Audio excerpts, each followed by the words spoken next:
Welcome to this week's episode of the People Success Circle podcast. I'm joined this week by my friend and fellow business owner, Carissa Gay. Carissa is an expert coach who specializes in capacity building conversations, and that's something we all need in the workplace. So I'm so excited to have you here today, Carissa, and I'd love it if you could just start out by telling us a little bit about your journey and how you came to be focused on leadership. Mindy, it's such a delight to be here. I've been looking forward to the conversation. And my career has always been about people development. I was in nonprofit Mhm. for years, worked in a tech startup, academic context for a while. But bottom line for me, it was about how can I help people develop and be leaders, whether that means they become CEO or not, but how can they make a difference in their sphere of influence. And that's what led me to pursue coaching because I realized that so much information is out there, but what really changes people is the process of developing their own vision and how do they become that leader that they want to be. So in that process, I became certified as an ICF credentialed coach and eventually went all the way to master certified coach, which means I've spent a few thousand hours in conversation with leaders all around the world. It really does come back to that capacity building. And now I get to do that through my own business, Courageous Leaders. I'm also director of coach development for the Center of Coaching Excellence. And those things just tie together in how to help leaders have the conversations, whether it's with themselves internally or externally with their team. What are those conversations that are really going to help them make an impact? I love that because, as you know, I'm an HR leader who has almost 30 years of experience. And I feel like the skill of being able to have a conversation that actually moves the needle and makes somebody feel valued and respected at the same time is a characteristic of a great leader. And so to have people like you out there who coach leaders in this is just such important work. Sometimes conversation is almost viewed as, well, we need to get through the conversation in order to get to the work of what our business is about. But it really is a mindset shift to realize, what if conversation is actually where the work takes place? That conversation is central to everything that happens in business. And when you take that perspective of conversation is the heart of everything that happens in business, it really changes your approach to leadership of how am I showing up in these conversations? I'd love to hear how you define what a capacity building conversation is and why they are so essential for today's workplace. What we don't realize is that every conversation has a neurochemical response that's happening inside the brain. And those chemicals are either signaling to the body trust and safety, I can navigate through the situation, or fear and threat, I need to withdraw and maybe not show up fully. And when you think about that from a business context, our conversations are literally impacting the capacity of the business by whether they're causing more trust and engagement or people to want to withdraw and fully share their ideas or their perspective. You hear Hmm. about, well, they're just in fight, flight, freeze, appease. I'm going to say whatever I think is going to be approved here. And when people are in that mode, then they're not going to be contributing in a way that's really most beneficial to the business. So when you come Hmm. to a Hmm. capacity building conversation, it's really about interacting in a way that's focused on trust, curiosity, showing up authentically with that person. And what that makes possible is then people are able to share their ideas in a way that's free and they're not wondering, okay, is the hammer going to fall here? And it creates a trust and safety in that interaction. And really capacity building conversations, they help people navigate and find what's possible. And I think this is so important in the Hmm. workforce today because there's so much uncertainty. People feel stuck. And when you have a conversation that is focused on this trust and connection, it allows them the space to pause and, okay, how can I think this through in a way to to find the path forward? Yeah, that's so important. And, I just recently did an episode on effective one on one meetings. And this really ties into that because when someone is in a conversation with their supervisor or a teammate or somebody that they partner with, it's so important that that trust is there and that people aren't on guard, right? When they're on guard and they're like, I'm not sure what to say or I'm not sure how I'm going to be perceived, the quality of that conversation is jeopardized. The trust and safety can be shown even in small aspects of conversation. You think of a leader asking a question like, when is the project going to be delivered? And how does that get interpreted in the person's brain versus asking a question, what's your perspective on the status of Mhm. the project? It creates the space for the person to take ownership, talk about their perspective, and then being able to work together collaboratively rather than I'm being judged in this conversation. Yeah, absolutely. What do you think keeps leaders from having these types of conversations? What are some of the barriers that get in the way? There's a couple things. What I hear the most commonly from leaders is time. I'm just so busy trying to get the work done, all of the things on my plate that how do I fit in these connection points with people? Yet often there's something even underlying that is being uncertain about how do I approach the conversation in a way that builds that Hmm. trust and connection and is not just a transactional interaction. And I think that's one of the myths about effective communication in the workplace, that it has to take lots and lots of time to have the conversation. When you're operating from a place of trust and connection and valuing the person, it doesn't have to take lots of time.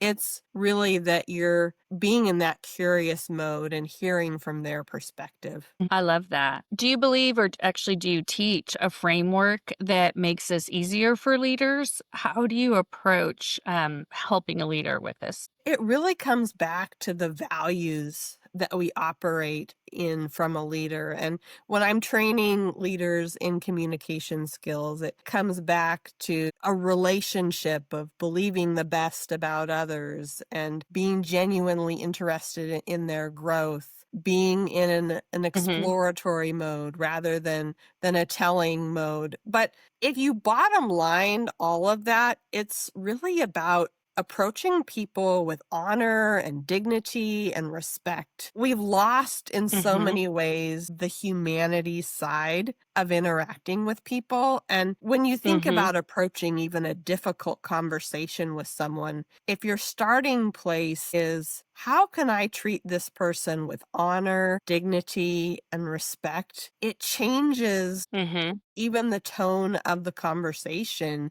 because Hmm. this is another human being with strengths, needs, desires, and enables it to be a conversation that's focused on how can we work together to find the best Yeah. outcome. Yeah. Absolutely. So, how do you recommend a leader balance empathy with accountability? Such an important question because Hmm. leaders have that dual hat role of representing the organization and what the Hmm. expectations and guidelines are, yet also wanting to be supportive and connected with that individual. And the empathy piece is so foundational in his book.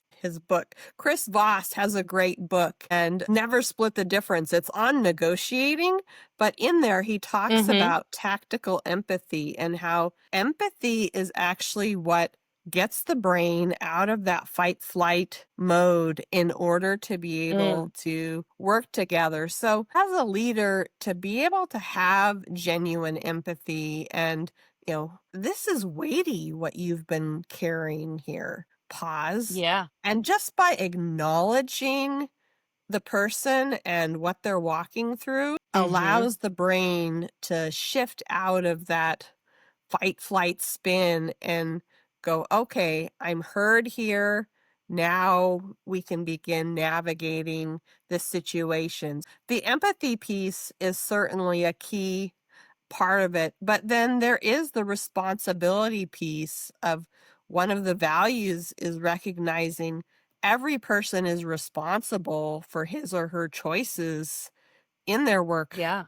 context. And so that the leader can still hold that responsibility of what do you see as your options here going forward? And when you stay in that curious mode with the person, it allows them to take ownership of Mhm. here we are in this situation. What is it that you want to do in order to navigate this moving forward? I love that. I love that because I do feel like being curious and asking for their input also builds trust, right? It's not just a leader coming in and doing all the talking, but really engaging their employee in conversation so that they can be more aligned. Can you share a real world example of a leader, obviously anonymously, that you've worked with in the past and how they've been able to shift from maybe not being the best at conversations to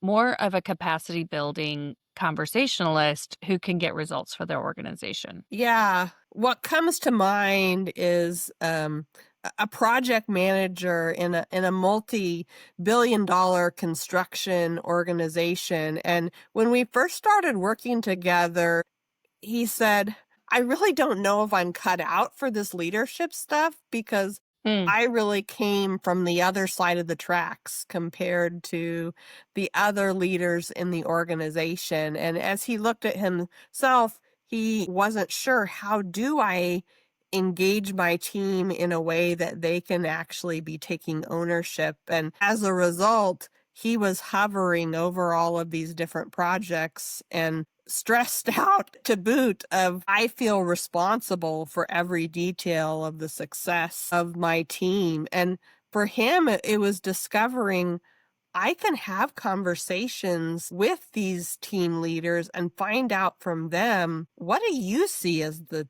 major challenges on this job? And just by asking them that one question, it put them in the driver's seat of what are the things that need to be resolved and taken care of. And they were starting to take more ownership in terms of how can I be the one managing this. And so as he began to include these questions and having conversations with these team leads, it really became I'm developing them to be the owner of these different projects. And I can step back and be more strategic in my role that they just come to me with the big stuff because now they know I believe in them and they can mhm. take it and run with it from there. I think that is such a great example when we think about, I don't know, I feel like sometimes leaders view everything's on my shoulders, but when they view that, like, they have to lead through their people. And I think that that eases the burden and helps people connect more one on one. That's a great example. You talk a lot about transformational leadership. How do you define that? Such a rich question, and it has a personal level as well as an organizational level. At a personal level, transformational leadership is an inside job, meaning that it is what's taking place inside the leader of are they able to navigate uncertainty? You look at all the lists that come out in terms of what are the top skills that leaders need in today's work environment? And a lot of the top ones are things like leadership in the midst of chaos and uncertainty, inspiring and developing a team, emotional intelligence, those things that are the internal world of the leader that then enable them to create the environment for the team. So part of transformational leadership is just developing the self-awareness of how am I operating as a leader and how do I keep developing in order to be effective for my team? And then there's the broader side of transformational leadership in an organization is being a leader who creates a vision and empowers people to come along and be a part of that vision. I mean, old school leadership was more of the leader makes the orders and everyone marches along in formation behind that, whereas transformational leadership is we're creating this together, and it comes back to that empowering piece of believing in people and their strengths, giving them opportunities to be involved. And so rather than it being a top down form of leadership, the leader is authentic in we're creating this together. What ways do capacity building conversations contribute to transformational leadership? And honestly, can one exist without the other? They really go hand in hand because without capacity building conversations, you fall into the tell and sell form of leadership where you're just directing people in what to do. Whereas capacity Mm. building conversations are empowering people to make those discoveries for themselves. And it's really what enables people to be at their best in an organization because you're creating the space to hear from their perspective, to help Mhm. them take ownership, to think about how do they want to use their strengths in the context of the organization. So transformational leadership is all about affirming what's going well for people so that they can Mhm. cultivate Mhm. more of that, and then you get more of that in your organization as well. Yeah. Um, I'm a Gallup certified strengths coach, and it's rooted in positive psychology. And as I'm listening to you, there's so much overlap in creating a positive work culture that is in turn transformational. When you look at things from a strengths lens, it really changes the conversation because you realize what each person is bringing to the table and how Mhm. to help them not just be at their best, but really be able to contribute for the organization as well. Yeah. Yeah. So, for leaders who want to create cultural change in their organization, what patterns do you see that either help or hinder true transformation? In many ways, it comes back to the conversations. Conversations create the culture in an organization. I mean, when you think of how many conversations are happening in an organization on a day-to-day basis, it's pretty mind-blowing, all the way from, the top C-suite level to sales conversations to managers with their HR teams. conversations. Yeah, Yeah. water cooler Oh, conversations. yes. And all of that, I mean, if you used that as a barometer of what is the culture of this organization, you're going to get a sense of Mhm. where are people at? What are the Yeah. priorities in the organization? And so taking a look at that conversational culture is a huge way to get a pulse on where is the organization and where are we wanting to go in terms of our focus. And that really ties back to the values of the organization. Mission, vision, values are what Mhm. drive the success of an organization. If those aren't clear or if they aren't being modeled at a leadership level, then that's where drift starts to happen. So creating culture change really comes back to becoming aware of what those values are and how are we seeking to live those out in a day-to-day basis in the Mhm. organization? And leaders really are the ones setting the tone on that. You Yeah. think about what are the conversations that leaders are having and what are they prioritizing, and how is that then trickling down to affect the organization? So creating Mhm. transformation comes back to leaders becoming aware of what are the values that we want to be embodying in our organization. And with all the disruption that's happening right now in the workplace, values can seem like, oh, this is, a pie in the sky thing. We Yes, have right? bills to Like, pay. Yet the yes. reality is the values are what anchor an organization even in the midst of Mhm. this disruption. And the the pathway or the strategies may pivot because of the uncertainty, but the values provide that anchor that creates Yeah, the safety foundation, right? even in a storm. Yeah, yeah, for sure. I think, I was listening to a podcast the other day, another podcast, and she was saying to build a skyscraper business, you have to build a really strong foundation. And that's not the fun part, right? It's just really building that foundation.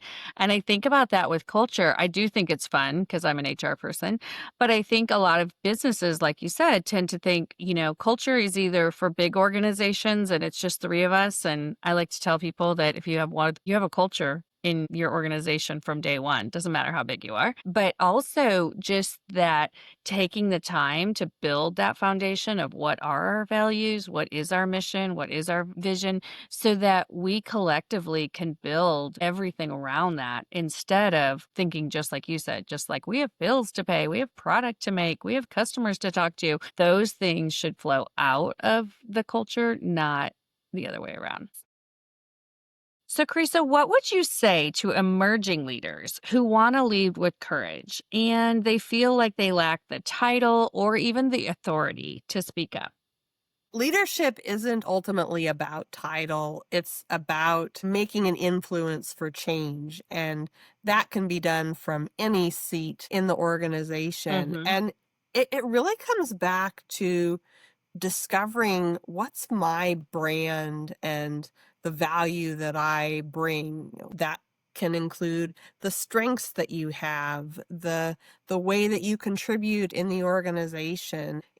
For those that are emerging leaders or even wanting to move up but feeling like I'm just not being noticed for the opportunities, it's an opportunity for you to get really clear on what is the impact and the value that I bring to this organization? And when you are Hmm. clear on that, then that enables you to show up from that perspective that I'm a strategic thinker who connects the dots in a way that makes a clear presentation to our clients and potential partners. So when you're clear on who you are, then you can step into those opportunities and speak from that place. And oftentimes we can tend to think, oh, I don't have as much experience as the other people in the room. Yet your voice is important because you speak from the lens of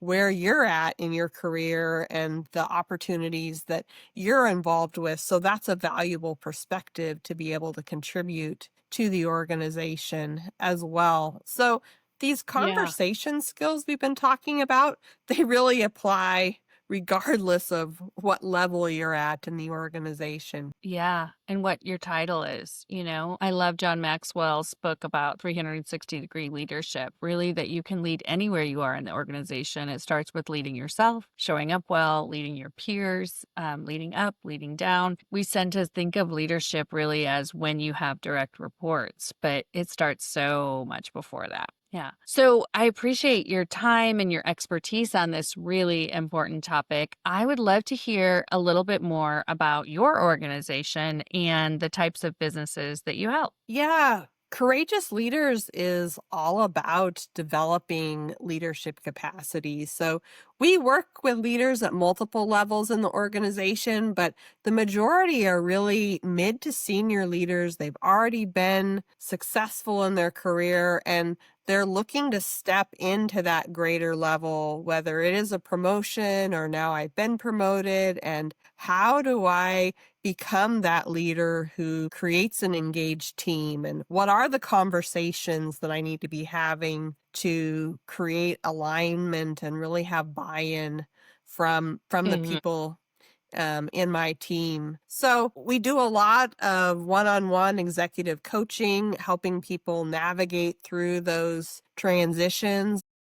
Mhm. communication training and workshops of how do you incorporate coaching skills in your role as a leader. Not everyone is going to go and Mhm. become a certified coach, but by Right. incorporating coaching skills into your approach, then that is really what grows the capacity and the engagement of your team. Mhm. Mhm. And if someone were to wanna reach out, how would they get a hold of you? What's the best way to learn about working with your organization? Yes, you can go to my website, courageousleaderscoaching.com. Also, I'm very active on LinkedIn, so you're welcome to connect with me there. And I love to share tips in regards to leadership development, culture, coaching skills, and organizations. And if you're interested particularly in communication and coach training, check out centerforcoachingexcellence.com. And there's multiple Mhm. trainings that are happening throughout the year that you can connect with as a leader. I love that. Well, thank you so much for your time today. I think one of the best byproducts of starting a podcast is that I learn from every guest that I have on too, and this is no exception. So I will include all of your information in the show notes. And if you enjoyed this episode, don't forget to leave a review. That really helps this content be seen by more people. Thank you for coming this week to the People Success Circle podcast, and I'll see you next week.